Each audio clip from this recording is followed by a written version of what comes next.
Revision Gurumas, please accept my humble obeisances. So close to Srila Prabhupada. सभी भक्तों को मेरा सादर प्रणाम है। परसों हमने उद्धव प्रभु के मुखारविंद से भागवत महात्म्य या पुराणों से विभिन्न कथाएं सुनी भागवत महात्म्य के विषय में, और दूसरा एक सत्र या कहिए उसका एक भाग शेष था कि जहाँ गोकर्ण की कथा प्रभु जी ने हमें कहा था हमें सुनाएंगे, और उसकी कथा के माध्यम से भागवत महात्म्य कंटिन्यू करेंगे। कल हमारा परम सौभाग्य का उदय हुआ था जब हम गुरु महाराज जी के मुखारविंद से सुने थे। भागवत महात्म्य चल रहा था और फिर हमने व्यक्ति भागवत से भागवत सुनी, और फिर आज पुनः हम भागवत महात्म्य को कंटिन्यू कर रहे क्योंकि वो एक पार्ट रह गया था, एक प्रकार से छूट गया था। तो आज पुनः उद्धव प्रभु हमारे बीच है। तो रविवार के हमारे टॉक्स प्राय अंग्रेजी में होते हैं, लेकिन आज हिंदी में ही कंटिन्यू होगा। वैसे प्रभु जी अंग्रेजी में भी टॉक दे सकते हैं, लेकिन आज हिंदी में ही रहेगा। तो आप सभी से अनुरोध है कि ध्यानपूर्वक आज का टॉक श्रवण करें। नाम जप को विराम देकर भागवत महात्म्य श्रवण के लिए तैयार हो जाइए। श्रीमान उद्धव प्रभु से अनुरोध करते हैं आज का टॉक प्रारंभ करें। प्रभु जी, हरे कृष्णा। हरे कृष्णा। ओम नमो भगवते वासुदेवाय। ओम नमो भगवते वासुदेवाय। ओम नमो भगवते वासुदेवाय। नारायणं नमस्कृत्य नरं चैव नरोत्तमं देवीं सरस्वतीं व्यासं पूजयामुदीरयेत्। नष्टप्रायेष्वभद्रेषु नित्यं भागवतस्य सेवया भवति उत्तमश्लोके भक्तिर्भवति नैष्ठिके। कृष्णाय वासुदेवाय देवकीनन्दनाय च नन्दगोपकुमाराय गोविन्दाय नमो नमः। यं प्रव्रजन्तमनुपेतमुपेतकृत्यं द्वैपायनो विरहकातराजुहाव पुत्रेति तन्मयतया तरवो विनेदुः तं सर्वभूतहृदयं मन्मानतोऽस्मिन्।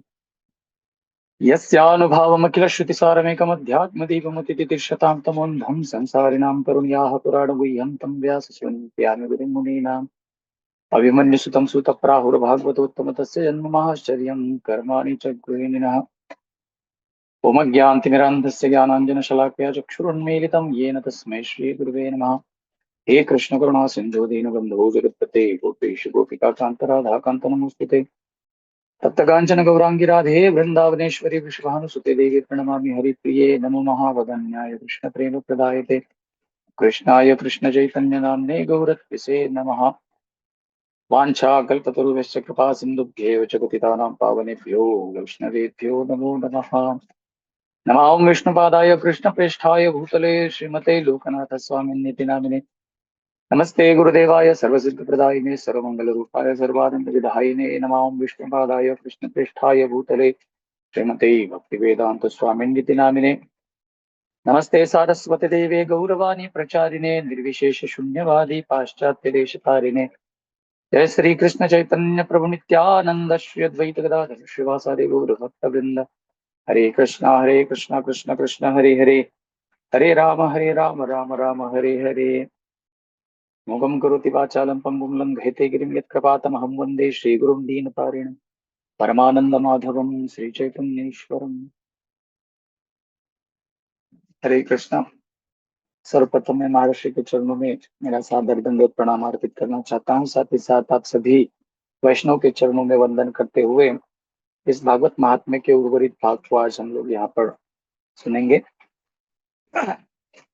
परसों दिन जब हम कथा सुन रहे थे तो हमने कथा में श्रवण किया कि किस प्रकार से भगवान श्री कृष्ण को शाश्वत रूप से प्राप्त कराकर देने वाला यह साधन है भगवान की कथा श्रवण। और बड़ी ही दुर्लभ होती है ये भागवत कथा। देवानाम अपि सुदुर्लभा, देवी देवताओं के लिए भी बड़ी दुर्लभ है। और इस कथा श्रवण से इतना पुण्य, इतना महत् पुण्य बनता है जिसकी कल्पना हम लोग इस संकुचित या क्षुद्र बुद्धि से हम लोग जिसका अनुमान नहीं लगा पाते, नहीं लगा सकते।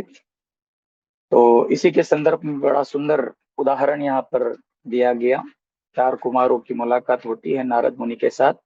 और नारद मुनि ने बताया कि किस प्रकार से मैं अहम तो पृथ्वी या तो ज्ञात्वा सर्वोत्तमामिति, पृथ्वी का भ्रमण करने के लिए चला गया, कहीं पर भी मुझे मन की शांति नहीं मिली। अंत में जब जमुना तट पर आया तो वहां पर भक्ति देवी का संग प्राप्त हुआ। ज्ञान वैराग्य वहां पे मूर्छित से पड़े हुए थे और उनके उद्धारार्थ उन्होंने बहुत सारे विफल प्रयास किए।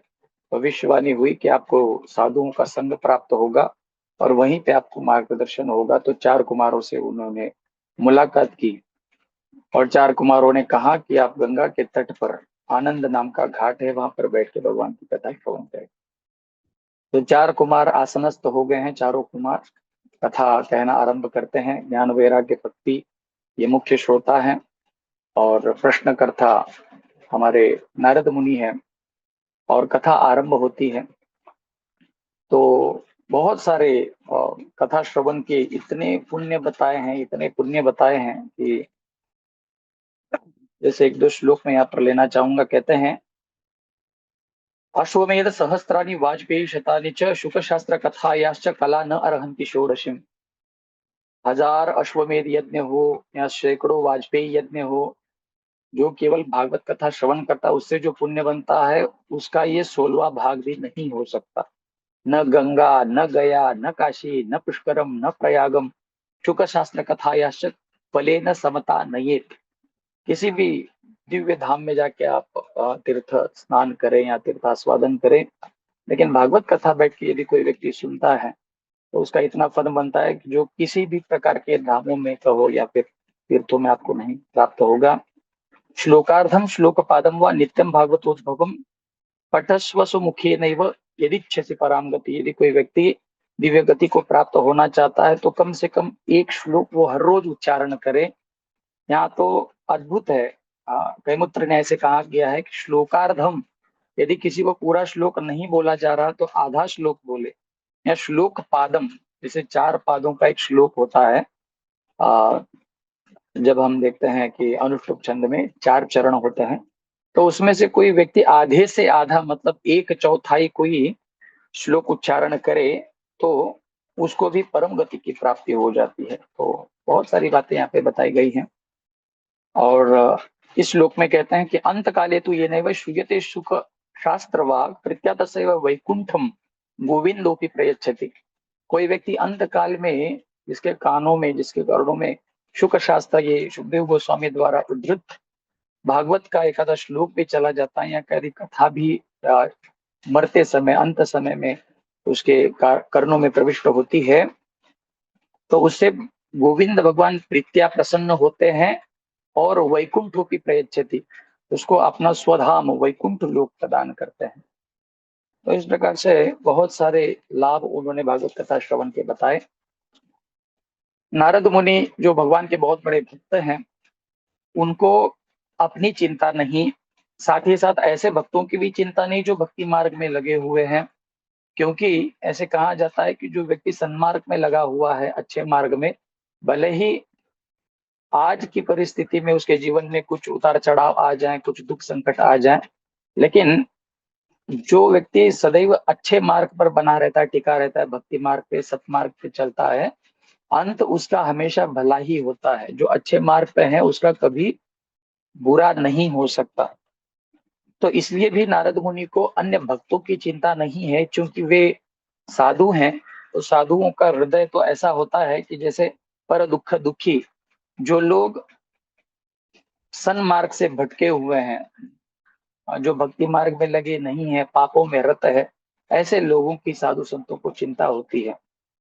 तो इसलिए यहाँ पर नारद मुनि ऐसे लोगों को जो पापों में रत है, ऐसे लोगों के लिए यहाँ पर सवाल पूछ रहे हैं। वे कहते हैं कि क्या भागवत कथा श्रवण करने से एकदम पापी से पापी पापात्मा जो व्यक्ति होता है, जिसने अपने जीवन काल में किसी भी प्रकार का कोई पुण्य न किया हो, ऐसा व्यक्ति भी यदि भागवत कथा सुनता है तो क्या उसका भी उद्धार होता है? या आप हमें बताइए कि किसका किसका उद्धार होता है, कौन कौन भागवत कथा सुनने से शुद्ध होता है, जिसने अशुद्धत्व को प्राप्त किया है। तो यहाँ पर वे कहते हैं कि के विशुद्धंति वदन्तु मह्यम सप्ताह यज्ञेन कथा मयेन। के विशुद्धंति वदन्तु मह्यम, आप हमें बताइए कि कौन कौन शुद्ध होता है भगवान की कथा सुनने से। सप्ताह यज्ञेन कथामयेन, भगवान की कथा में बैठ के जो कोई व्यक्ति 7 दिवस एक स्थान पर बैठ के भगवान की कथा सुनता है और उसका उद्धार हो गया हो, जो पूर्व काल में केवल और केवल पाप किया है, ऐसा कौन कौन सा पापी है जो भगवान की कथा सुन के तर जाता है?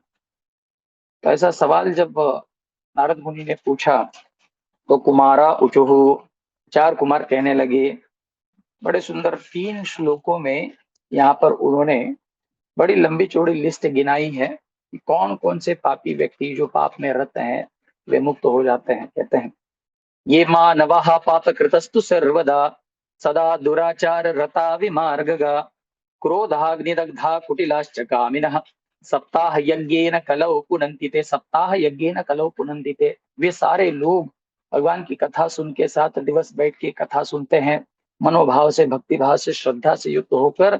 ऐसे सभी लोगों का उद्धार हो जाता है जो पूर्व काल में बहुत सारे प्रकार के पाप कर चुके हैं। कौन कौन से लोग? तो कहते हैं, ये मानव पाप कृतस्तु सर्वदा। सर्वदा का अर्थ है जो व्यक्ति ये कथा श्रवण करने से पहले या उस घटिका तक जब वे बैठ के कथा सुन रहे हैं तब तक भी जो पाप करते रहे, ऐसे लोगों का भी भागवत कथा उद्धार करती है। सदा दुराचार रता विमार्गगा, जो हमेशा दुराचार में रत है, गलत मार्ग में पड़े हुए हैं। क्रोधाग्नि दग्धा, जो लोग सदैव क्रोधित रहते हैं, बिना कारण क्रोध करते रहते हैं और क्रोध रूपी अग्नि में जलते रहते हैं।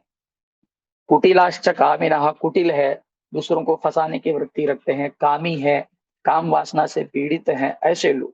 सप्ताह यज्ञेन कलौ पुनन्ति ते, सप्ताह यज्ञ में यदि वे सहभाग लेते हैं, भगवान की कथा सुनते हैं, तो पुनन्ति ते, वे शुद्ध हो जाते हैं। सत्येन हीना, जिसके जीवन में कोई सत्य नहीं। मातृ पितृ दूषकः, जिन्होंने माता पिता को उरुण नहीं किया है या उनके कृत्य को कोई जानता नहीं है, जिसको कृतघ्न कहते हैं हम लोग। 2 प्रकार के लोग महाराज जी बताते हैं हमेशा, एक होता है कृतज्ञ, एक होता है कृतघ्न। माता पिताओं के उपकार को जो नहीं जानता है, उनकी सेवा शुश्रूषा नहीं करता है। तृष्णा कुलाचार अधर्म धर्म वर्जिता, ऐसे लोग जो सदैव हव्यास में लगे हुए हैं, भौतिक संपदा संपत्ति मान अभिमान सम्मान इत्यादि बढ़ाने का प्रयास कर रहे हैं, उनकी तृष्णा कभी शांत ही नहीं हो पा रही। जो अधार्मिक है और धर्म वर्जिता, धर्म के द्वारा जिनको वर्जित किया गया, ये दाम्भिका मत्स्य ऋणोपि हिंसक, जो दाम्भिक लोग हैं, दम्भ कहते हैं दिखावा, ढोंग नाटक करने वाले, होते तो पापी हैं, भीतर से कुवृत्ति होती है, कुभाव होता है, लेकिन ऊपर से दिखावा करते हैं कि हम बड़े अच्छे व्यक्ति हैं, सत व्यक्ति हैं, पुण्यात्मा है। ऐसे ऐसे लोगों को दाम्भिक कहते हैं। मत्सरी, जो दूसरों से ईर्ष्या करते हैं, मत्सरियों की हिंसा का। सप्ताह यज्ञ न कलौ पुनन्ति ते, ऐसे लोग भी शुद्ध हो जाते हैं। तो अंत में कहते हैं कि कायेन वाचा मनसा पिपातकम नित्यम प्रकुर्वन्ति शठा हटेन ये। कायेन वाचा मनसा, काया वाचा मन से जो सदैव पाप करता रहता है, करता रहता है, करता ही रहता है, ऐसे पापात्मा जिन्होंने पाप में एकदम वर्चस्व प्राप्त कर लिया हो, ऐसे लोग भी यदि भगवान की कथा सुनते हैं तो उनका क्या हो जाता है? उद्धार हो जाता है। तो नारद मुनि बड़े प्रसन्न हुए और उन्होंने कहा कि हे प्रभु, सुनकर बड़ा अच्छा लगा कि सबसे बड़ा पापी भी भगवान की कथा सुन के मुक्त हो जाता है। लेकिन ये तो सारी बताई गई बातें हैं, सुनी सुनाई बातें हैं। ऐसा कोई उदाहरण है क्या? ऐसा कोई इतिहास है क्या? ऐसी कोई घटी घटना है क्या? आप हमें बताइए जिसके श्रवण से हमारा विश्वास ये भागवत कथा श्रवण में जो है वो अधिक दृढ़ हो जाए, बढ़ जाए। ऐसा कोई उदाहरण है तो आप बताइए। तो यहाँ पर गोकर्ण उपाख्यान आरंभ करते हुए 4 कुमार कहते हैं, अत्र ते कीर्तयिष्यामि इतिहासं पुरातनम यस्य श्रवण मात्रेण पापहानि प्रजायते। ऐसा इतिहास अब मैं नारद ने आपको बताने जा रहा हूँ, केवल सुनने मात्र से ही पाप हानि प्रजायते, आपके जीवन की सारे पाप की जो है वो हानि हो जाएगी। पाप हानि प्रजायते, सारा पाप आपका नष्ट हो जाएगा, आप निष्पाप हो जाएंगे। तुंगभद्रा नदी के तट पर उत्तम पत्तन नाम का एक गांव है, बड़ा सुंदर गांव है, और वहां पे बड़े अच्छे अच्छे पुण्यात्मा लोग निवास करते हैं। और उस गांव में एक आत्मदेव नाम के ब्राह्मण निवास किया करते थे। आत्मदेव पुरे तस्मिन सर्व वेद विशारद, सारे वेदों के वे ज्ञाता थे, बहुत सारे वेदों के मंत्रों को, तंत्रों को वे जानते थे। और इतना ही नहीं, अपने उदर निर्वाह के लिए स्मार्त कार्य किया करते थे, कर्मकांड किया करते थे। श्रौत स्मार्तेषु निष्णातो द्वितीय इव भास्कर। इतने प्रकांड पंडित थे, धार्मिक अनुष्ठान करने में इतने सफल व्यक्ति थे। कहते हैं कि द्वितीय इव भास्कर, जैसे एक तो आसमान में, आकाश में सूर्य देव हैं, और धरती पर यदि देखा जाए तो ये आत्मदेव ब्राह्मण, इनके ज्ञान का इतना प्रकाश चहु ओर फैला हुआ था। तो यहाँ पर कुमार कहते हैं कि द्वितीय इव भास्कर, जैसे मानो एक सूर्य आकाश में विराजमान है तो दूसरे धरती पर ये आत्मदेव ब्राह्मण के रूप में विद्यमान। उनकी बड़ी सुंदर पत्नी थी, जो अच्छे कुल में, ब्राह्मण कुल में उत्पन्न थी, लेकिन स्वभाव से थोड़ी सी विक्षिप्त थी। तो उसके स्वभाव का वर्णन करते हुए, पंडित जी का वर्णन तो यहाँ पर चार कुमारों ने केवल एक श्लोक में किया है, लेकिन उनकी पत्नी धुंधुली का वर्णन उन्होंने 2 श्लोकों में किया है। कहते हैं, भिक्षुको वित्तवान लोके तत्प्रिया धुंधुली स्मृतः, सौभाग्य स्थापिका नित्यम सुंदरी सुकुलोद्भव। दिखने में बड़ी सुंदर थी, सुकुलोद्भव, अच्छे कुल में। देखिए, कोई व्यक्ति कैसा भी हो, मतलब पूर्व काल में इतने भी अधपतित लोग नहीं थे कि हम देखते हैं कि वर्ण संकर बच्चे पैदा करें या अपने वर्ण के अलावा अन्य कहीं विवाह इत्यादि करें, तो ये पद्धति ही नहीं थी। तो अपने अनुकूल, अपने अनुपात में जो कुल होता है, उसी में उसी में जन्म प्राप्त कन्या के साथ इनका विवाह हुआ है, सुकुलोद्भवा, अच्छे कुल में, जिसका नाम था धुंधुली। ये आत्मदेव ब्राह्मण जी के पत्नी का नाम था धुंधुली। सौभाग्य स्थापिका नित्यम, सबसे पहली खासियत इस महिला की बताई गई, स्ववाक्य स्थापिका, अपने ही शब्दों को और अन्य किसी की कोई बात नहीं सुनती थी। उसका ये भाव था, उसका ये कहना था कि यदि मैंने कह दिया है तो बस यही फुल एंड फाइनल है, इससे आगे पीछे और कुछ भी नहीं। तो ऐसी स्त्रियों को सौभाग्य स्थापिका कहते हैं। लोक वार्ता रता क्रूरा प्रायशो बहुजल्पी कहा। लोक वार्ता रता, महिलाओं को अब जैसे कहते हैं ना कि मतलब कोई विषय तो चाहिए ही नहीं, बस शुरू हो गए तो शुरू हो गए, इसी प्रकार से हमेशा प्रजल्प में ये रत रहती थी। प्रायशो बहुजल्पिका, जैसे मान लीजिए, एक तो माताएं बहुत सारी बातें करती हैं, लेकिन उसमें भी यदि ये खड़ी है एक समूह में, तो इसकी कोई तुलना ही नहीं। बहुजल्पिका, ही इतना ज्यादा बोलती थी, ये यदि बोलने लग जाए तो बाकी अन्य स्त्रियां जो है वो शांत हो जाती थी। शूरा, अपने गृह कार्यों में बड़ी एक्सपर्ट थी, दक्ष थी, गृह कृत्येषु। और कृपणा कलह प्रिया, एक तो कृपण बड़ी कंजूस थी। हम देखते हैं माताओं की बड़ी ममता होती है घर के सारे कार्यों में कहिए या फिर वस्तुओं में कहिए, तो उसी प्रकार से ये कोई अपवाद नहीं थी। तो इसका भी घर की वस्तुओं में बड़ा प्रेम था, आसक्ति थी। कोई एक चम्मच भी इधर उधर हो जाए, क्या मजाल है। तो इस प्रकार से कृपण तो थी, लेकिन कलह प्रिया, यदि जरूरत पड़ने पर ये झगड़ा भी करती थी। इतना इसका दबदबा था अपने अपने इलाके में, कहिए यहाँ पे। वो यदि सामने से आ जाए तो बहुत सारे लोग अपना रास्ता बदल देते थे, ऐसी बड़ी प्रसिद्ध होती थी झगड़े के लिए। एवं निवसितो प्रेमणः दंपत्यो रममाणयो, इस प्रकार से ये दोनों पति पत्नी बड़े प्रेम से रहते थे, जीवन में कोई दुख नहीं था, कोई कष्ट नहीं था।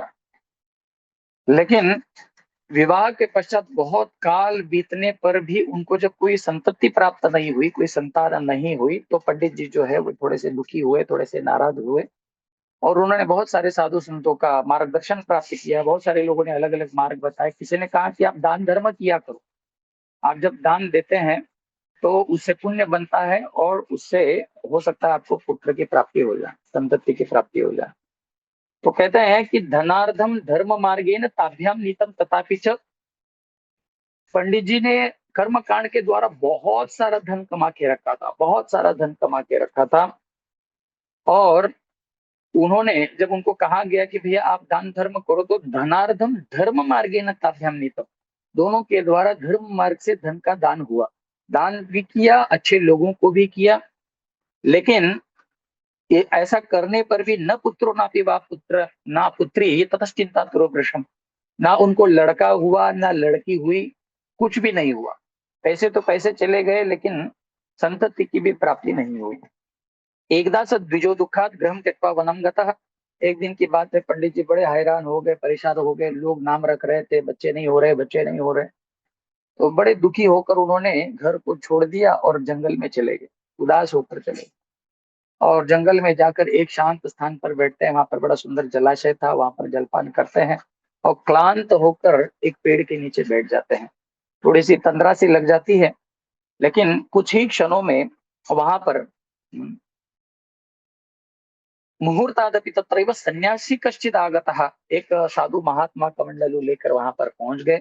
जलपान करने की आशा से वे भी वहां पर आए थे। तो जैसे ही पंडित जी ने उस साधु महात्मा का दर्शन किया तो भागे भागे गए और उनके पैर पकड़ लिए, उनकी शरण चले गए और कहा, और जोर से रोने लगे। पहले तो कुछ कहा नहीं, बस रोने लगे। तो यतिरुवाच, उन्होंने कहा कि कथम रोदिषि विप्रत्वम काते चिंता बलियसी। है पंडित जी, हे विप्र, हे ब्राह्मण, आप क्यों रो रहे हैं? आपके चिंता का आप कारण हमें बताइए। वदम त्वं सत्वरम मह्यम स्वस्य दुख से कारणम, आपके दुख का कारण क्या आप हमें बताएंगे? तब ब्राह्मण उवाच, जो कहने लगे कि किम ब्रवीषि ऋषे दुखम पूर्व पापेन संचितम, मेरे पूर्व जन्मों के पापों को हे सन्यासी, हे महात्मा, मैं क्या बताऊं? उन्होंने कहा, पाल्यते या मया धेनु सा वंध्या सर्वथा भवे, जिस धेनु का, जिस गाय का मैं पालन करता हूँ, वो गाय भी वंध्य हो जाती है, इसको भी कोई बछड़े नहीं होते। आगे कहते हैं, यो मया रोपितो तो वृक्ष सोपी वंध्यत्व आश्रय, जो कोई पेड़ पौधे भी मैं लगाता हूँ उसमें फल तो जाने दीजिए, कोई फूल भी नहीं आता है। तो कहना क्या चाहते हो? तो उन्होंने कहा कि मैं कहना ये चाहता हूँ कि मुझे कोई, मेरे कुल की वृद्धि करने वाला कुल दीपक, कोई पुत्र नहीं है, कोई संतति नहीं है। तो आप कृपा कीजिए और ऐसा कुछ चमत्कार कीजिए कि मुझे बच्चे हो जाए। तो ये जो महात्मा थे, बड़े सिद्ध महात्मा थे, पहुंचे हुए महात्मा थे, उन्होंने उनके कपाल की रेशा देखी और उनका भविष्य देखकर उन्होंने बताया, उनका भूत वर्तमान भविष्य तीनों देख के यतिरुवाच, पंडित जी सन्यासी कहने लगे, शुणु विप्रम मया तेभ्यम प्रारब्धम तु विलोकितम, हे विप्र, आपका प्रारब्ध मैंने देखा है। आगे कहते हैं, सप्त जन्मावधि तव पुत्रो नहीं वच, इस जन्म की तो बात छोड़ ही दीजिए, अगले 7 जन्मों तक आपको कोई संतति प्राप्त होने वाली नहीं। इतना सुनते ही पंडित जी जो है बड़े जोर से रोने लगे, भां करके, और रो के जो है उनके चरणों पे, उनके पैरों पे सिर रखकर रो रहे हैं और रोते रोते सिर थोड़ा सा जमीन पर पटक भी रहे हैं। लेकिन चूंकि ये पंडित जी बड़े विद्वान थे, ज्ञानी थे, वहां पर इस तरह से रुदन करते हुए भी, खेद दुख व्यक्त करते हुए भी, उन्होंने थोड़ा सा दिमाग लड़ाया और उन्होंने सोचा कि जो सन्यासी हमको 7 जन्मों की बातें बता सकता है, तो कोई साधारण तो सन्यासी होंगे नहीं। तो हमको इन्हीं को जबरदस्ती करना पड़ेगा यदि हमारी मनोवांछा हमें पूर्ण करनी। तो इस प्रकार से उन्होंने, पंडित जी ने, तो सन्यासी के चरणों में अब सर पटकने लगे और वे उनसे कहते हैं, विवेकेन भवेत् किं मे पुत्रम देह बलादपि, पुत्रम देहि बलादपि, नो चेत त्यजाम्य हम प्राणम स्तवग्रे शोक मूर्छितः। और उन्होंने कहा कि पुत्रम देहि बलादपि, आप जबरदस्त, आपने तो बता दिया कि बच्चे नहीं है, लेकिन मैं ऐसे मानने वाला नहीं हूं। मुझे आप कुछ भी करके मुझे पुत्र की प्राप्ति करवा कर दी। यदि नहीं करेंगे तो क्या होगा? नोचेत, यदि नहीं करेंगे तो मैं क्या करूंगा? प्राणाम त्यजामि हम तव त्वदग्रे, आपके सामने ही मैं सर पटक पटक कर अपने प्राण दे दूंगा। और ऐसा कहते कहते बेचारे शोक मूर्छित हो गए। वो सन्यासी महात्मा जो है वो थोड़ा सा घबरा गए कि अरे बाप रे, क्या हो जाएगा। तो उन्होंने उनको खड़ा कर दिया, उठाया, भैया एक शांत हो जाओ, स्थिर हो जाओ, कुछ उपाय मैं करता हूँ। सत्याग्रहम समालोक्य फलमेकम स दत्तवान, उनका आग्रह देखकर सन्यासी को दया आ गई। उन्होंने अपने चमत्कार से फल प्रकट किया और उन्होंने प्रदान किया और कहा कि इदम बक्षय पत्न्या त्वम ततः पुत्रो भविष्यति, कि अपनी पत्नी को खिलाओ, और कुछ नियम कारण इत्यादि बताए और कहा कि जैसे ये भ्रमण, ये भक्षण करेगी तो बस बच्चा हो जाएगा। तो बड़े प्रसन्न हो गए पंडित जी, अपना फल लेकर भागे भागे गए। हरी सुनती हो, हरी सुनती हो। पंडिताइन बाहर आ गए, उनको फल प्रदान किया और कहा कि ये हमको सन्यासी ने फल दिया है, आप इसको ग्रहण कीजिए। तो इतना सुनते इसने कहा कि महात्मा ने दिया हुआ फल है, ऐसा थोड़ी ना खाएंगे, नहा धो के खाऊंगी। पंडित जी आप बिल्कुल चिंता मत कीजिए, आप जाइए अपने कार्यों में लग जाइए, इस फल को मैं खा लूंगी।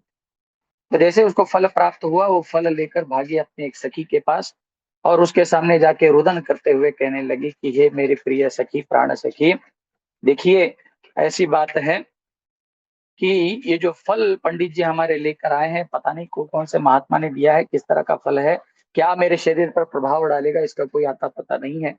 तो तुम मुझे बताओ, तुम मेरी हितैषिणी हो, मेरी कल्याणकारी सखी हो, तो आप हमें बताइए कि मुझे क्या करना चाहिए। तो सखी ने पूछा कि क्या कहा, यदि ये फल खाओगे तो क्या होगा, बोले पुत्र होगा। तो उसकी सखी ने कहा फिर तो बहुत अच्छी बात है, तुम तो तरस ही रही थी पुत्र के लिए। तब आपने हृदय की गुह्य बातें बताते हुए कहती कि ऐसी कोई बात नहीं, मैं कोई बच्चे के लिए तरस नहीं रही थी। उसने कहा कि मैं तो बड़ी प्रसन्न थी कि मुझे कोई बच्चा नहीं हो रहा। एक महिला, एक स्त्री ये बातें कह रही है, इतनी बड़ी बड़ी, इतनी अद्भुत चित्र विचित्र बातें इस कुटिल स्त्री ने कहा है, दुलदुली ने कहा है, कि कोई सामान्य स्त्री इसकी कल्पना भी नहीं कर सकती। उसने बहुत सारे कारण दिए कि क्यों मुझे बच्चा नहीं चाहिए, क्यों मैं बच्चा नहीं करना चाहता। सबसे पहले तो उसने कहा कि फलम भक्षेन गर्भस्यात् गर्भेण उदर वृद्धिता, गर्भेण उदर वृद्धिता। जैसे ही मैं ये फल खाऊंगी, सबसे पहले तो मेरा पेट बाहर निकल जाएगा। इसको सबसे बड़ी चिंता अपने स्वरूप की है कि जो मैं इतनी सुंदर दिखती हूँ, जैसे ही पेट बाहर निकल के आ जाएगा मैं कुरूप हो जाऊंगी। इस बात की उसको चिंता है कि मैं कुरूप हो जाऊं। तो उसकी पत्नी कहती कि अरे वो कुरूपता क्या, एक साल भर की ही होती है, उसके बाद में जैसे बच्चा निकल जाता है फिर पेट नॉर्मल हो जाता है, फिर तुम थोड़ा सा थोड़ी सी ऐसे कुछ व्यवस्था करके जो है तुम फिर से ठीक ठाक हो सकती हो। कुछ कुछ कुछ ही समय के लिए दुरावस्था रहती है, तो फिर से तुम ठीक हो सकती हो। तो उसने कहा कि चलो ठीक है, मैं मान लेती हूँ कि मैं फिर से अपने आप को थोड़ा सा योग प्राणायाम आदि करके ठीक ठाक कर ही सकती हूँ। लेकिन फिर भी इतनी ही समस्या नहीं, और बहुत सारी समस्याएं हैं। आगे वे कहती है कि ये 9 महीने तक जब ये बच्चा पेट में रहेगा, तो उससे क्या हो जाएगा कि मेरा भोजन पानी कम हो जाएगा, क्योंकि पेट में तो सारा बच्चा ही बच्चा रहेगा, भोजन के लिए जगह कहाँ रहेगी।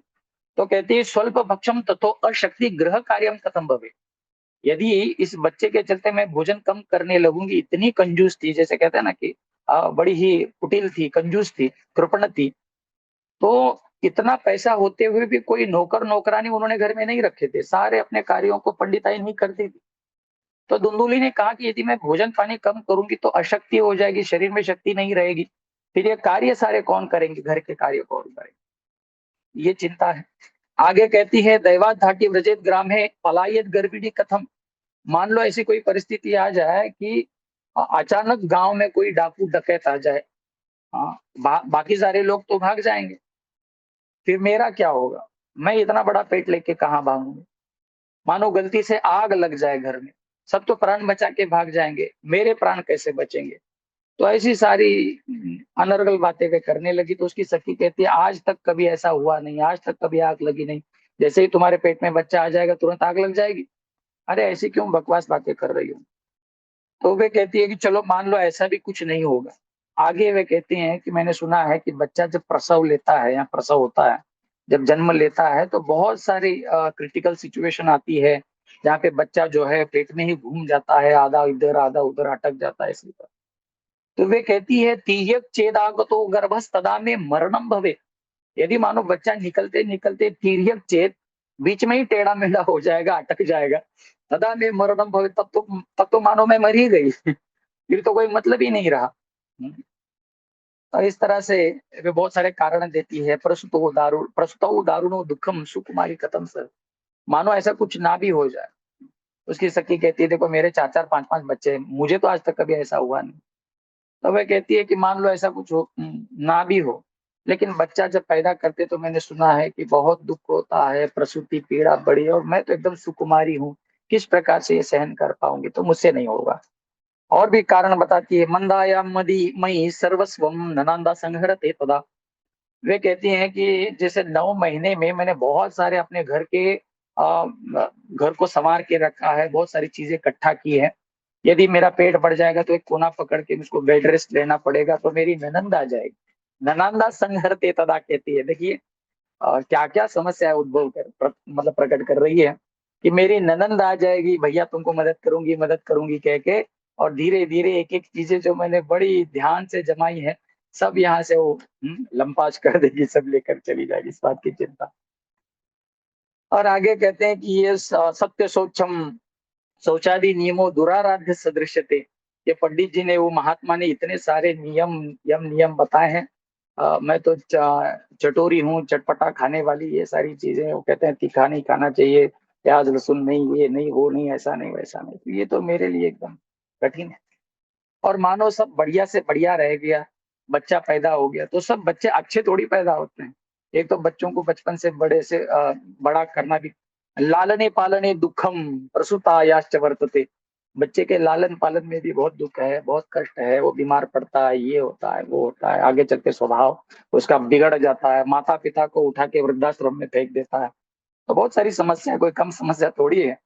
और अंत में वो इस निष्कर्ष पर पहुंचती है, कहते हैं वंध्या वा विधवा नारी सुखी चेती में मति।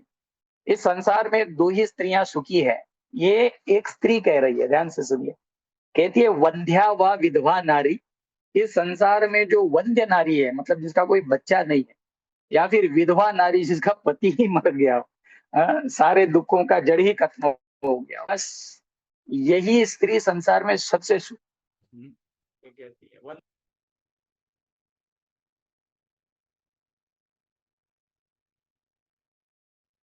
सुखी, सुखी नीचेती में मति। इस संसार में वही स्त्री सबसे सुखी है, हाँ, जिसका पति मर गया हो या जिसको कोई बच्चा इत्यादि ना हो।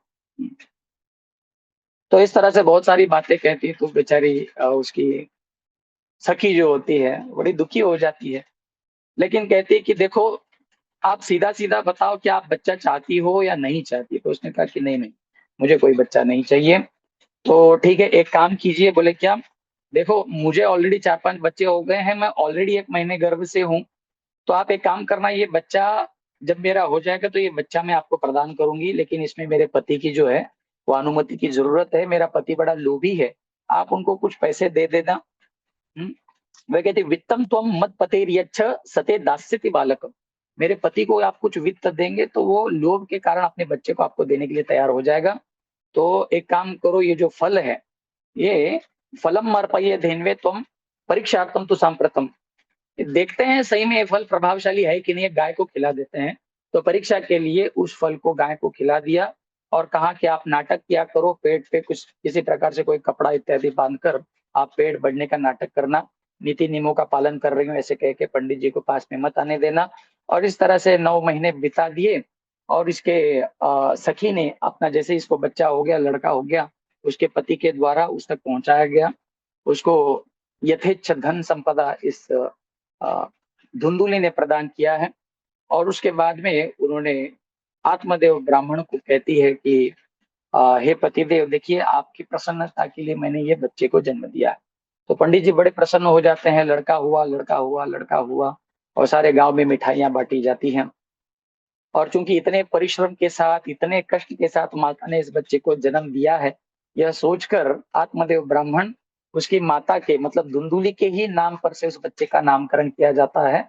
और उसका ही नाम अपनी माता के समान ही, बड़ा ही चित्र विचित्र नाम, धुंधुली का बेटा है, इसलिए उसका नाम रखा जाता है धुंधुकारी। तो ये बच्चा जो है बड़ा राक्षस वृत्ति का हो जाता है, जो कि इनका बच्चा था ही नहीं। और जिस गाय को बच्चा प्रदान जिस गाय को फल प्रदान किया गया था खाने के लिए, उस फल को ग्रहण करके उस गाय को भी प्रसव हो जाता है। और आश्चर्य की बात, सारा गांव इस आश्चर्य को देखता है कि गाय के गर्भ से, जहां एक बछड़ा उत्पन्न होना चाहिए, लेकिन उस गाय के गर्भ से भी एक मनुष्य का बालक प्रकट हो जाता है। सारे लक्षण मनुष्य के, ऐसे मनुष्य का सा बालक, लेकिन उसके कर्ण मात्र अपने माता के समान थे, गाय के समान थे, इसलिए उसका नाम रखा गया गोकर्ण। यहाँ पर चार कुमार कहते हैं कि गोकर्ण पंडितो ज्ञानी धुंधुकारी महाखल। ये जो गोकर्ण है बड़े पंडित हो गए, ज्ञानी हो गए, विद्वान हो गए, लेकिन ये जो धुंधुकारी था ये महाखल, बड़ा विचित्र स्वभाव का राक्षस हो गया। उसके गुणों का कुछ वर्णन करते हुए कहते हैं हिंसक शस्त्रधारी च दीनान दानम प्रपीड़क।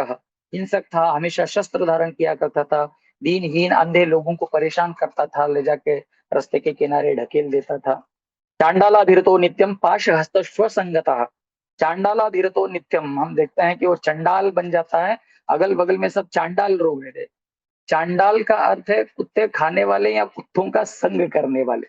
और इसका प्रमाण भी आगे मिलता है स्वसंगता, क्योंकि इसने भी, जो कि ये ब्राह्मण था, इसके लिए कार्य वर्जित था, लेकिन फिर भी उसके लिए भी उसने एक स्पेशल कुत्ता मंगाया था और उसका वो संग किया करता था, श्व संग था, कुत्ते की संगति, मतलब उसने भी कुछ कुत्ते पाल के रखे थे। तो ये जो कुत्ते पालते हैं ये लोग जो है, इनको आप चांडाल की कैटेगरी में रख सकते हैं। कुत्ता पालना ये शास्त्रों के द्वारा पूर्णतया वर्जित बताया गया। कुत्ता पालन सबसे निकृष्ट कार्य है, सबसे निकृष्ट कार्य है। हम्म।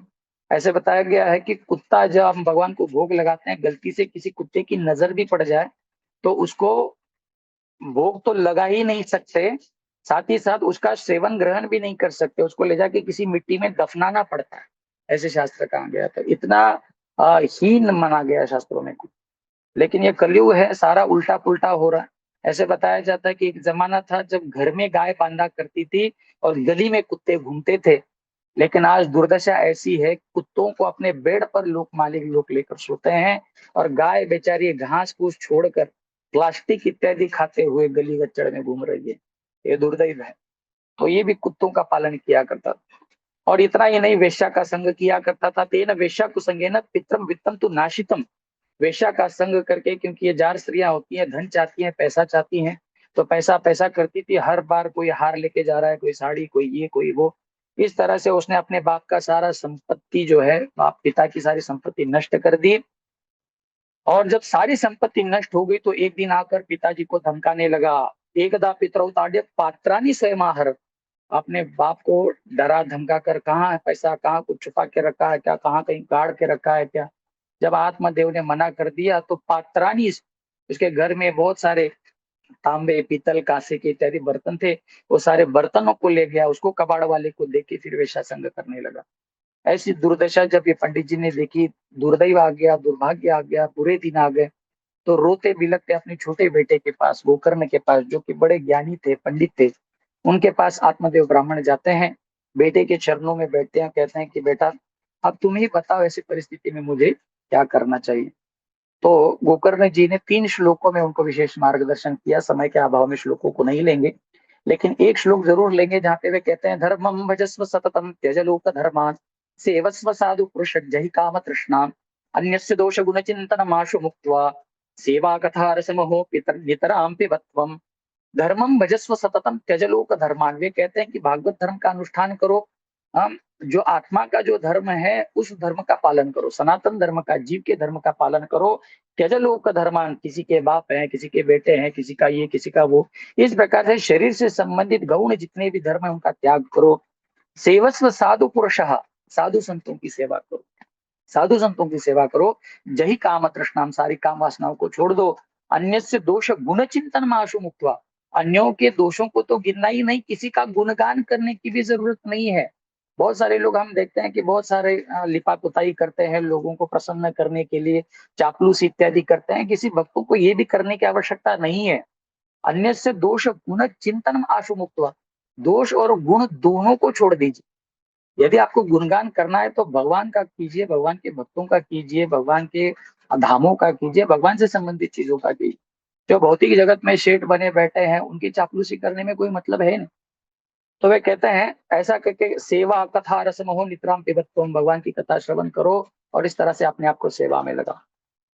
अपने बेटे का बड़ा सुंदर मार्गदर्शन प्राप्त कर कर पंडित जी पहुंच गए, जंगल में चले गए। हाँ, युक्तो हरिर अनुदिनम परिचर्यासो श्री कृष्ण मापम यतम दशम से पाठ। वहां पर जाके हर रोज दशम स्कंद का पाठ किया करते थे, भगवान की सेवा करते थे। और इस तरह से उन्होंने बड़ा सुंदर जीवन व्यापन करके अपना शरीर छोड़ दिया और भगवान के धाम को उन्होंने प्राप्त किया। पिताजी की बारी होते ही गोकर्ण, क्षमा कीजिए, धुंधुकारी आता है अपने माता के पास। अब बारी माता की है। पितरियु परते थे न जननी ताड़िता वृषम। बाप की बारी हो गई, अब माता को पकड़ के उसको धमकाने लगा। क्व वित्तम तिष्ठति ब्रूहि हनिष्ये लत्थया न चेत। क्व वित्तम तिष्ठति ब्रूहि, ब्रूहि बताओ कहाँ पे पैसा रखा है बताओ। हनिष्ये, मैं तुम्हारा हनन करूंगा, तुमको मारूंगा। और कैसे मारूंगा बोले, लत्थया, लात के द्वारा मारूंगा, लात से मारूंगा। बताइए, जो बच्चे अपने माता पिता को ऐसा कष्ट देते हैं तो ऐसे लोगों के लिए कौन सा विशेष नर्क होना चाहिए। हाँ, ऐसे बताया जाता है कि कोई अच्छी चीजों को पैर भी हम लगाते तो उसको प्रणाम करते हैं, जो अपनी माता को पैरों से मार रहा है तो क्या उसकी गति होगी, कल्पना कीजिए। लेकिन इसमें 100% दोष इन बच्चों का नहीं होता है। माता को आदि गुरु बताया गया है, जो सबसे पहले सिखाती है, जो संस्कार देती है। तो ये माता पिता का कर्तव्य होता है अपने बच्चों पर अच्छे संस्कार। हमारे गुरु महाराज परम पूज्य लोकनाथ स्वामी महाराज कहते हैं कि आजकल के संसार की सबसे बड़ी समस्या ये है कि लोग एजुकेटेड तो हो रहे हैं, सुशिक्षित तो हो रहे हैं, लेकिन लोग सुसंस्कृत नहीं रहे, वेल कल्चर्ड नहीं रहे। हम धीरे धीरे कल्चर को भूलते जा रहे हैं। जहां माता पिता को प्रणाम किया करते थे उठते ही, धरती माता को समुद्र वसने देवी पर्वत स्तन मंडिते विष्णु पत्नी नमस्तुभ्यं पाद प्रत्यक्षमस्व में करागय वसति लक्ष्मी कर मध्य सरस्वती कर मूले तु गोविंदम प्रभाते कर। तो ये सारे संस्कार भूलते जा रहे हैं। सूर्य को अर्घ्य करना है, माता पिता को प्रणाम करना है, बस भूलते जा रहे हैं। हाय मॉम हाय डैड के चक्कर में धीरे धीरे संस्कृति से हीन होते जा रहे हैं। तो ये दोष सारा का सारा बच्चों का नहीं है, तो माता पिता का, जो आगे चल के उनको ही परेशानी में डालेगा। जैसे यहाँ पे धुंधुली की परिस्थिति, यदि पंडित जी का दिया फल खाकर वो अपने पति की आज्ञा मानकर उनके आदेश में रहती थी, तो इस तरह का दुख आता ही नहीं था।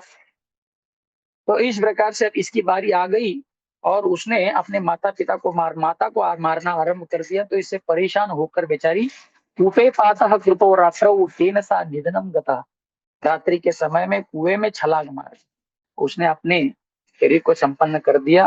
बेचारी धुंधुली मर गई। तो जैसे माता पिता नहीं रहे, गोकर्ण जो है वो घर छोड़कर निकल गए। धुंधुकारी ने 5-5 वेश्याओं को लाके घर में रखा, उनकी सारी इच्छाओं को पूरा करने लगा।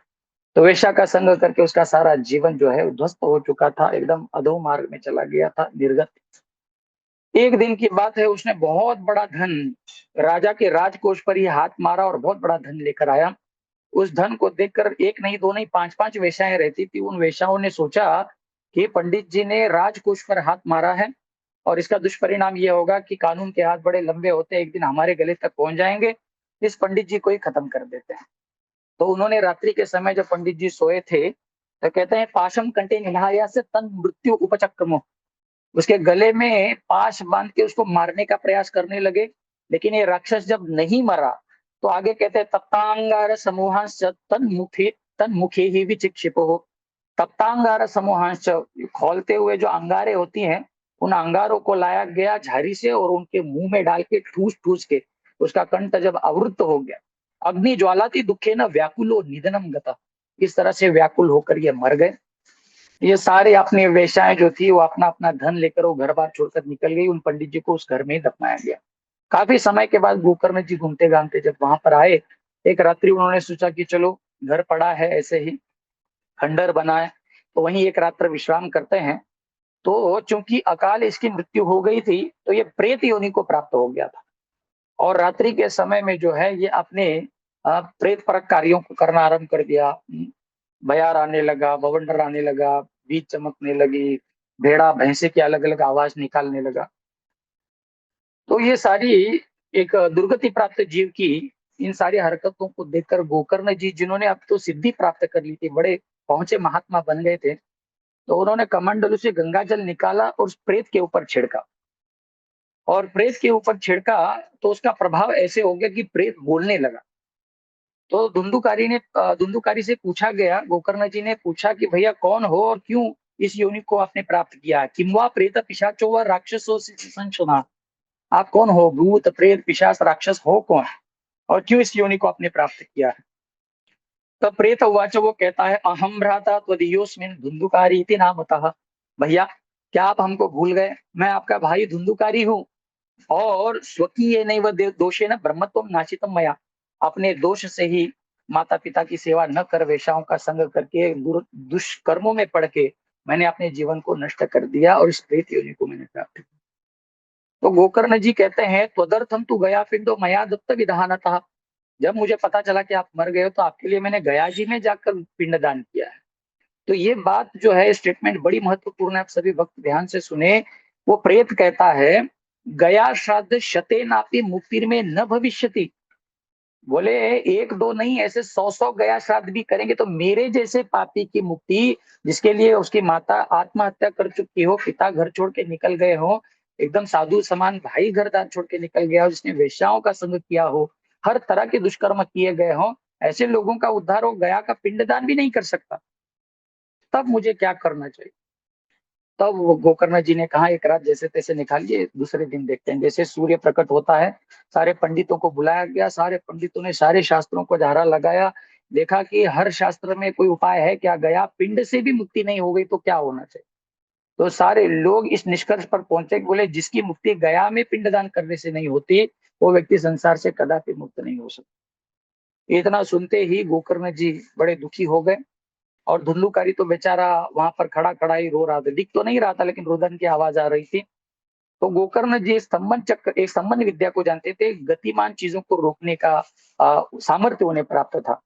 तो उन्होंने आसमान से जब सूर्य जा रहे थे आकाश से, तो उनको रोककर उनको पूछा, हे सूर्यदेव आप बताइए मेरे भाई का उद्धार कैसे होगा। गोकर्ण स्तंभनम चक्रे सूर्य वेग से वही तथा, जब सूर्य वेग को उन्होंने रोका और पूछा, तो सूर्य भगवान ने जो बात कही है ध्यान से सुनिए। श्रीमद्भागवतान् मुक्ति सप्ताहं वाचनम कुरु इति सूर्यवच सर्वैर धर्म रूपम तो विश्रुतम।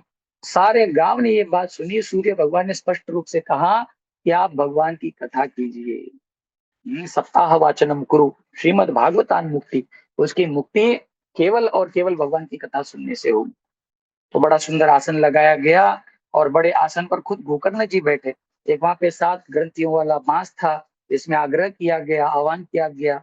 वो वेद वात स्वरूप प्रेत जो है उस बांस में बैठा, और भगवान की कथा शुरू हो गई। सूर्योदय से सूर्यास्त तक कथा चलती। जैसे सूर्यास्त हो जाता, एक बम्बू की जो गांठ है वो फट जाती, और इस तरह से 7 दिन की कथा होते ही सप्त ग्रंथि विभेदनम, सातों के सातों ग्रंथियां जो है अब वो फूट गई। और सातों ग्रंथियां फूट के उसमें से धुंधुकारी कोई सामान्य व्यक्ति के रूप में प्रकट नहीं हुआ। धुंधुकारी चतुर्भुज नारायण के जो दूत होते हैं, उस दूतों के स्वरूप में प्रकट हुए। और देखते ही देखते एक बहुत सुंदर ऐसा पुष्पक विमान वहां पर आया, जिसमें नंद सुनंद आदि भगवान के दूत बैठे थे, पार्षद बैठे थे। उन्होंने बड़े प्रेम से धुंधुकारी को उठाकर उस विमान पर बिठाया और वैकुंठ लोग जाने लगे। तो सारा का सारा गांव वहां पर देख रहा है, गोकर्ण जी भी देख रहे हैं। तो गोकर्ण जी ने आग्रह किया, गोकर्ण जी ने कहा रुकिए रुकिए, थोड़ा सा रुक जाइए। तो जैसे ही भगवान के पार्षद रुके, तो गोकर्ण जी ने पूछा, गोकर्ण उवाच अत्रैव बहवः सन्ति श्रोतारो मम निर्मलः आनीतानि विमानानि न तेषां युगपत् कुतः। अत्रैव बहवः सन्ति श्रोतारो मम निर्मलः, यहाँ पर मेरे निर्मल श्रोता बहुत हैं जो इस कथा को सुन रहे हैं। आनी तानी विमानानि न तेषां युगपत् कुतः, आपने एक ही विमान क्यों लाया, आपने बहुत सारे विमान क्यों नहीं लाए, क्या कुछ विमान पीछे से आ रहे हैं इन लोगों को ले जाने के लिए, क्या बात है, आप इनको क्यों नहीं लेकर जा रहे। तो ऐसा सवाल जब पूछा गया, तो हरिदासा उचुहु, भगवान के दूतों ने कहा, श्रवणस्य विभेदेन फल भेदोत्र संस्थिता, श्रवणम तु कृतम सर्वैर्न तथा मननम कृतम। ये जो डिफरेंस हुआ है, फल में जो भेद हुआ है, उसका कारण है श्रवण में जो भेद हुआ है, सुनने में जो भेद हुआ है। तो क्या भेद हुआ, तो उन्होंने कहा श्रवणम तो कृतम सर्वै, सबने श्रवण तो किया है, न तथा मननम कृतम, लेकिन किसी ने भी जो श्रवण की गई बातें हैं उनका स्वीकार नहीं किया, उनका चिंतन मनन नहीं किया, उनका आचरण नहीं किया। हमारे महाराज हमेशा एक कहावत कहा करते हैं, नळी फुंके सोनारे इकडून तिकडून जाई वारे। भगवान की कथा केवल सुनना, शास्त्र केवल सुनना, दिव्य उपदेशों को सुनना ही पर्याप्त नहीं होता है, उनका जीवन में आचरण भी करना पड़ता है, उनका पालन भी करना पड़ता है। क्योंकि ये जो प्रेत था, ये दिन भर कथा सुनता था, और रात्रि में जो भी कथा सुनी है उसका चिंतन मनन किया करता था, और बेचारा राह देखता था कल दूसरे दिन की कथा क्या सुनने मिलेगी, कौन सी कथा होगी, पंडित जी क्या सुनाएंगे। इस भाव में सदैव स्मर्तव्य सततम विष्णु विस्मर्तव्य न जातु, जैसे ही अखंड रूप से अखंड चिंतन विठोबा से निरंतर उसका भगवत स्वरूप चिंतन चल रहा है। इसको ना भूख है ना प्यास है, भूत है क्या करेगा। लेकिन बाकी के सारे लोग दिन भर कथा सुनते थे, शाम को जाके फिर अपना वो टीवी वीवी चालू करके अपने घर कार्यों में लग जाते थे। तो इस तरह से जो है वो सारा उनका जो किया धरा है, वो सारा सारा सब कुछ गुड़ गोबर हो जाता। तो सारे गांव ने जब ये बातें सुनी, तो उनको पछतावा हुआ। उन्होंने पुनः एक बार आग्रह किया गोकर्ण जी से कि गोकर्ण जी, आप अपने भाई के लिए कथा किए, क्या आप हमारे लिए नहीं करेंगे। तो दूसरी बार पुनः जब गोकर्ण जी ने कथा की, तो एक बार सारे लोगों ने अपने कार्य सब निपटा के आए, फिर बैठ के उन्होंने बढ़िया से भगवान की कथा सुनी। और जैसे ही भगवान की कथा सुनी, तो इस बार इस बार भी एक ही विमान आया, लेकिन वो कहना जंबो जेट, बहुत बड़ा विमान आया और उस विमान में साक्षात भगवान श्री हरि प्रकट हो गए। कृष्णचंद्र भगवान की जय। तो भगवान आए अपने पार्षदों के साथ और धुआंधार कीर्तन हुआ और गोकर्ण जी को एकदम बीचों बीच रखा गया, उनका उनका विशेष स्वागत सत्कार हुआ। सारा का सारा गांव उस विमान पर बैठा है और ययो यत्र श्रियापति, जहाँ भगवान के पति लक्ष्मीपति नारायण निवास करते हैं, ऐसे वैकुंठ लोगों को सभी लोगों ने प्राप्त किया। तो ये धन्या भागवती वार्ता प्रेत पीड़ा विनाशिनी। नारद मुनि को कहते हैं, चार कुमार बताइए पाप करने वाले लोगों की बात क्या कहें, जो भूत पिशाच योनि को प्राप्त किए हैं। भूत पिशाच मतलब उनको कोई इंद्रियां है नहीं। भक्ति का अर्थ रूप गोस्वामी कहते हैं, ऋषिकेन ऋषिकेश सेवनम भक्ति उच्यते। इंद्रियों के द्वारा की गई प्रेममय सेवा मतलब भक्ति है। भूत क्या भक्ति करेगा, उसके पास तो कोई इंद्रिया है ही नहीं। तो जिसका गौन केस है, जिसके हाथ में कुछ नियंत्रण है ही नहीं, ऐसा भूत भी जब भगवान की कथा सुनता है तो मुक्त हो जाता है। तो लोग जो जीवित हैं, जो भगवान की भक्ति कर रहे हैं, तो ऐसे लोगों का क्यों नहीं उद्धार होगा, वो चाहे कितने भी पापात्मा क्यों ना हो। तो नारद मुनि के प्रश्न का जवाब देते हुए चार कुमारों ने कहा कि जो भगवान के कथा का आश्रय लेता है, साधु संतों के संगति का आश्रय लेता है, उन लोगों का उद्धार निश्चित है, अवश्य है। तो इस प्रकार से ये भागवत महिमा यहाँ पर पद्म पुराण में 6 अध्यायों में कही गई, जिस कथा को हमने निवेदित किया है। हमारे प्यारे श्रीमान केशव प्रभु जी, कल हम दिंडी के लिए कलेक्शन कर रहे थे, तो दिंडी आरंभ हो रही है 19 तारीख से। तो मैं आग्रह करना चाहता हूँ कि भागवत का महात्म्य तो हमने 2 दिन सुन लिया, लेकिन संपूर्ण भागवत कथा का आयोजन जो है हमने ये 18, 19, 20 दिन चलने वाली दिंडी में किया है। संपूर्ण भागवत का पाठ हम लोग दिंडी में करने वाले हैं। तो जो भी आप भक्त श्रवण कर रहे हैं, हम समस्त दिंडी के परम पूज्य लोकनाथ स्वामी महाराज एवं जो भी दिंडी के संचालक इत्यादि जो कमेटी है उनके द्वारा मैं आग्रह पूर्वक आप सभी को आमंत्रित करता हूं। आप निश्चित रूप से दिंडी में आइए, जहाँ पे आपको प्रत्यक्ष रूप से भगवान की सेवा, पैदल चलना है, सारे इंद्रियां आपकी भगवान की सेवा में लग जाएंगी, भक्ति भी होती रहेगी और भागवत कथा का श्रवण भी होता रहेगा। तो पुनः एक बार आप सभी भक्तों के, गुरु महाराज जी के, प्रभुपाद जी के चरणों में निवेदन करते हुए विनम्र मेरा दंडवत प्रणाम अर्पित करते हुए इस वाणी को मैं विराम देता हूँ, सेवा को मैं विराम देता हूँ। यदि गलती से कुछ भूल चूक हो गई हो, आवेश में आवेग में आके कुछ गलत शब्द मुख से निकल गया हो, तो मैं आप सभी दयालु कृपालु भक्तों से प्रार्थना करता हूँ कि उन बातों को भूल कर जो भी कुछ अच्छा लगा है उसको स्वीकार करके मेरी भक्ति में प्रगति हो, इसके लिए भगवान के चरणों में आप मेरे लिए प्रार्थना कीजिए। बहुत बहुत धन्यवाद। हरे कृष्णा। जगत गुरु श्रील प्रभुपाद की जय, पतित श्रील गुरु महाराज की जय, तंत्र श्रीमद भागवत महापुराण की जय। निताय गौर प्रेमानंदे। हरि हरि गुरु। हरे कृष्णा।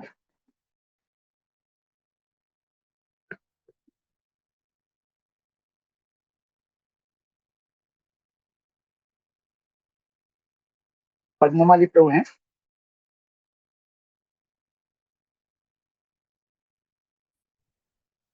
नहीं प्रभु जी, you can end the meeting. Yes yes, धन्यवाद, बहुत बहुत धन्यवाद। हरे कृष्णा। जगत गुरु श्रील प्रभुपाद की जय।